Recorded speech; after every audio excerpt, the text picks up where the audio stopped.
We're good. All right. I'm here with Matt Schofield at the Hamilton in Washington D.C.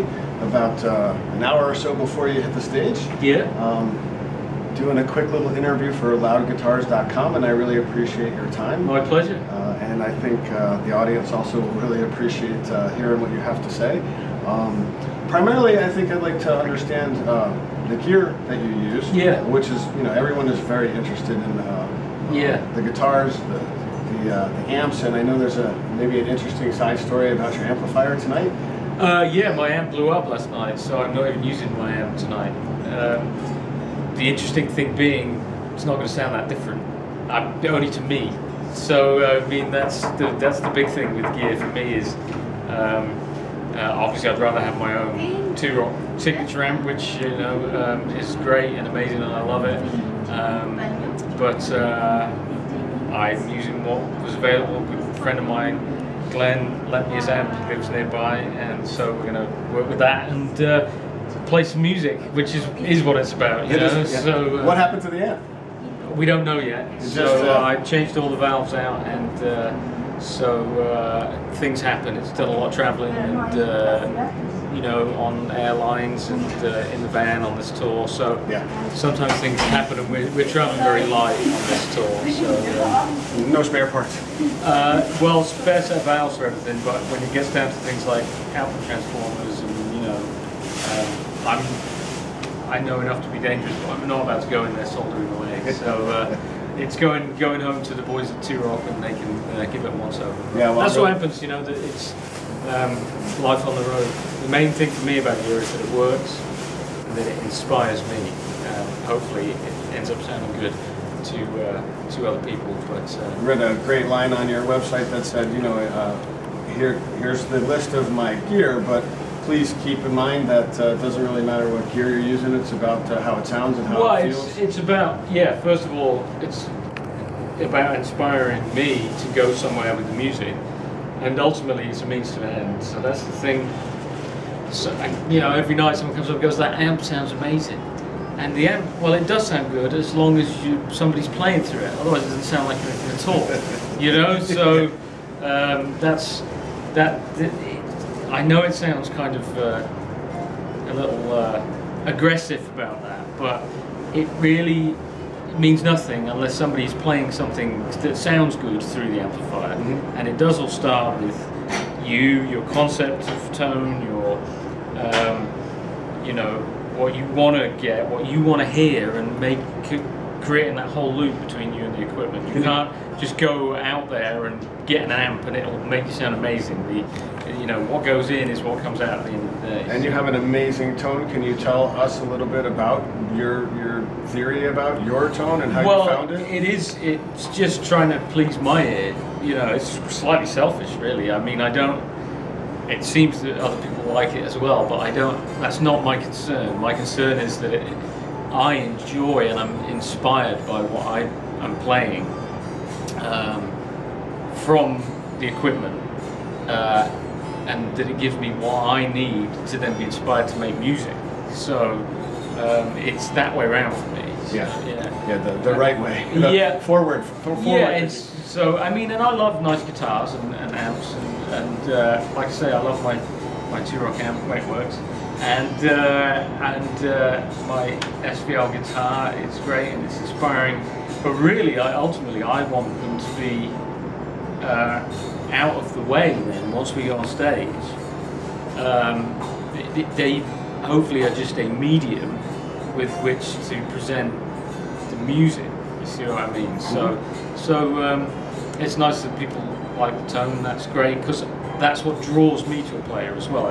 The guys I love and that I was influenced by, their tone is great. But you see, again, when I'm saying tone, I don't just mean they're the amp they're playing through. It's more of a holistic thing. That isn't interchangeable with the player. It's not an equivalent thing. So I love Oscar Peterson's tone on piano, and he played a different piano every night on tour, but he has a tone, and that's a piano. And it's in his phrasing, and his touch, and his timing, and his groove and his ideas and his concept of it, you know. Yeah. So yeah, his tone on piano inspires me just as much as, you know, B.B. King's or Hendrix's or whoever's on guitar. Yeah, I think that's pretty important. Yeah. And that is translated into the audience, I think. Yeah, it goes beyond, or we're aiming, certainly in the case of someone like Oscar Peterson or someone like B.B. King, it goes beyond the medium that they've chosen to express themselves through, and they are purely expressing their ideas in the concept of music via a chosen medium. Yeah. Tell me a little bit about the guitars, the SVLs. That is made by Simon Law, who's one of my oldest friends in the world, and he's also been my guitar tech for a long time, tour manager, front of house sound guy in Europe. So we've worked together a long time on and off, and I have a 1961 Strat that I played for a long time. Mm-hmm. I still have it. It's a benchmark guitar for me, but they kept losing it on the airlines on tour, you know, and so I couldn't do it anymore. So Simon said, right, we're gonna build something. You know, he's built a lot of guitars over the years, and so you know, a couple of goes later, he presented me with the this one we call Daytona because of the paint job. The blue one. Blue. It's from a Ferrari Daytona. The paint's the same colour as on a late '60s Ferrari Daytona. So he presented me with that one, and I was able to play it for a whole gig the first time. I used that one. I go, okay, job done. You know? Yeah. Stay in tune. I mean, I'm a habitual tuner. I have a silent, you know, I can mute and tune. So I tune between every number anyway. It's especially important when you're playing with the B3, as I do every night. You've got to be in tune with keys, or I certainly need to be bang on in tune when you've got the reference point on the keyboard. But yeah, stay in tune. I don't have to mess around with the neck on the tour. You know, we've like been from freezing Vermont down to warm and humid Florida, and now we're back in DC in the last couple of weeks. So I don't have to do anything at all to it, and it sounds great and feels good. So again, when I go on stage to play music, I'm not worrying about that. It just does what I want to do. Yeah, that's great. What strings? What kind of strings are you using? I use Kurt Mangan strings. Mm-hmm. Kurt is great, makes some of the best strings I've ever encountered, and I've never broken a single one. Touch wood. Never broken a single one ever since I've been using them. So I mean, I've got one guitar with me. So fingers crossed I won't make a fool of myself by saying that tonight. But I've never broken one. They sound great, and they're again staying tuned. So Kurt Mangan, we have a signature set. They're 11 to 54. So just regular 11 set with a little bit heavier on the bottom. And your pedals, I read again online that you know, you don't have anything that distorts the sound. You're not looking for real effects, but I'm looking to. It's the kind of holistic thing. So the guitar, everything's a continuation in very small steps. So my main overdrive is actually the one I've got now is the prototype of a signature model that comes out this weekend at the NAMM show, which is on as we speak. Oh, there's someone from loudguitars.com at NAMM. Okay, yeah. Right. Well, Yuki Hayashi from Japan, his company is Free the Tone. He designed the pedal that is my main overdrive. I've used it for many years. He was with a different company before called Providence, Pacifics, then Providence. I've used various incarnations. It's called the SOV overdrive. Various incarnations of that over the years, and so he now has his own company, Free the Tone, and so we're doing a version that's like, it's just for this year, it's exactly the same as my favourite one.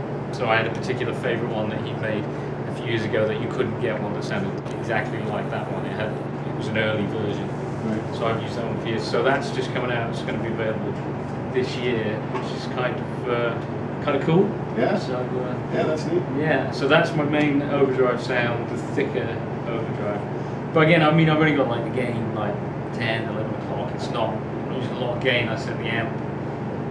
Everything is set on the edge of the next point for me. So the amp is just breaking up, and the pedal is just pushing that more. And then I've also got a new pedal for me that I recently discovered. did use a Klon Centaur for a long time for a kind of nice full boost, but they got ridiculous price-wise, you know, like people started paying $1,000 for them on eBay and stuff, and it's like, it's a nice pedal, but it's, you know, that's not worth just silly. Yeah. Again, you know, that like only I would know the difference. I can do, I've got a TS-808 tube screamer I can do the gig with instead of the Klon, and I would know the difference, but no one else would. Yeah. So anyway, I've got a new one that I tried that I do really like. It's just that little bit nicer than the other stuff I've tried. It's by a company called Vamirum. I think I'm pronouncing that right. I've got to check when I see the guys in New York. There's another Japanese company, Vamirum, and it's called a Jan Ray pedal, which the guy who builds my pedal board for me, Mason at Vertex, turned me on to. He said, "Oh, you should check this out. Mike Landau has just started using one." And I thought, "Well, if Mike likes it, it's worth checking out. He's an amazing player." So I did, and it was the first thing that made me change the Klon. So, so that's new. That's a big deal for me. New when? 2 months ago. Oh, okay. Yeah, so that's a big deal. I mean, I've had the same pedal board for years. I'm not like a fiddler, you know. Like if it works, good. I don't keep checking for the next greatest thing, you know. Yeah. It's like, well, I can play music with this. You drive yourself insane doing that. Yeah, so occasionally somebody puts something in front of you and you go, oh, okay, this is really a nice change. So did that, and then I have a little bit of delay from my Mad Professor Delay. Those are really cool guys from Finland. They make a whole bunch of great pedals. I have some of their overdrives as well. And so that's just very subtle delay, and that's it. That's pretty much it. That's it. Yeah. Who are some of your influences other than sort of? I mean, I know Albert King because you played one of his songs 2 weeks ago. Yeah, right. I mean, yeah, Albert King, B.B. King, Freddie King, Albert Collins were Muddy Waters, and that was the stuff I grew up hearing of my dad's record collection. Right. And lots more traditional blues as well, stuff that, I mean, that I still don't know about that he loves, you know. I have to go through all this vinyl again to dig out some of it. And then for me, when I came of age, you know, starting to play, and it was around the time that there was a lot of Stevie Ray kind of coming into the forefront for people, so that was a big way in for me. And also, obviously, Hendrix, Clapton as well. When you're a UK blues kid, I guess you obviously check out Clapton, but it was mostly American players for me. And then later on, after I'd already been playing for quite a while and playing gigs, and you know, discovered like Robert Ford, and I was like, okay, well, this is the same but completely different, the way he was approaching it. And through that, I discovered jazz, basically, because, of course, it's pre-internet. You could just go on YouTube and, like, go, okay, what's this? So I had really no frame of reference for jazz. I was out in the countryside in the UK, and unless I knew someone who had the record, there was no way to follow it. So it was all blues, and then I was like, what's this guy doing? It's different. So through Rowan, I discovered jazz, and then other guys like Larry Carlton, John Schofield. And you can really hear players, you know? You can hear that jazz influence when you play. Yeah, and then the main thing of all is that I started listening to other instruments, not just guitar, through that. So piano especially, for whatever reason, that resonates with me. Quite, you know, a bit of saxophone and trumpet and that kind of stuff. But do you play any other instruments? I play drums as a hobby. Occasionally down at a jam session. And we're not going to see you out there tonight on Not tonight, but if you happen to be at the right jam session, if I've got a night off somewhere, I might go down and lay down a shuffle somewhere on the kit. And bass a little bit as well. But I think certainly yesterday I would say one of the best things I ever did for my guitar playing was learn to play some drums. Yeah. It's all about phrasing and groove and timing. It makes you very aware of what you're doing yourself. Right. So that was a good thing to do. But no, I don't play any horns and actually keys. I've got no idea. I've just never had one in front of me. I didn't, you know, grew up with piano there, I guess. no harmonicas or. No. So obviously I sing. So that's your first. Did you always instrument? sing? No, a little bit, but so that's still kind of like one day when I grow up, hopefully I'll be able to sing like I play guitar or something. Because something like B.B. King or Albert King, like we talk about, the full package. They sing and they play, and it's the whole thing. So one day, Yeah. But I've been playing guitar for so long that I've been singing, on a serious level. So that's and the same also with writing songs and that kind of stuff. You just keep trying to put the whole package together, and for me it was always finding a context for my guitar playing to go into. That's why we ended up with the organ trio, which I've used for so long with Johnny on organ, because it felt like it was something I could find my own spot in, make it my own. It was a little bit different, and so it was more I found a band that worked for me rather than going, right, I'm starting a band and I'm going to hire some people, if you know what I mean. I found the context. Right. So I'm going to shift gears a little. Well, you brought up writing. Yeah. And do you have a particular writing style, or do you write all your stuff alone, or do you have anybody that collaborates? No, I wish I had a way of writing. It would be,